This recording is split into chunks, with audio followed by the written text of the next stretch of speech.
বন্ধুরা, গাছতলায় একটি পেত্নী থাকে। এই পেত্নীটা পুনাইটাকে চুরি করে নিয়ে যায়। মা বাবা জোরে কাঁদতে থাকে। বিলাইটি দূর বেড়ে যায় পেত্নীর পিছে পিছে। বিলাইটি তার সাথে মারামারি করে পেরে ওঠে না।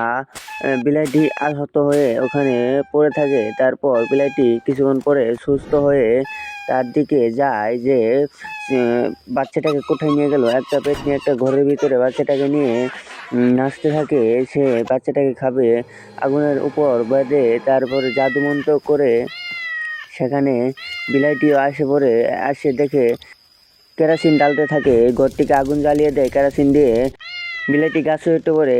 পেত্নী তো আগুন দেখে বাইরে আসে। বাইরে আসার পর দেখেন বিলাইটি তার উপর ঝাঁপিয়ে পড়ে মারামারি করে পেত্নীটাকে তার শরীরে আগুন জ্বলিয়ে দেয় পেত্নীটা। তারপর পালিয়ে যায়। পেত্নীটার আর কোনো উপায় থাকে না। তারপর বাচ্চাটাকে নিয়ে সে তার মা বাবার কাছে পৌঁছে দেয়। বিলাইটি অনেক ভালো। তাই বিলাইটির জন্য একটা লাইক দিয়ে যান। অবশ্যই বিলাইটি অনেক উপকার করে।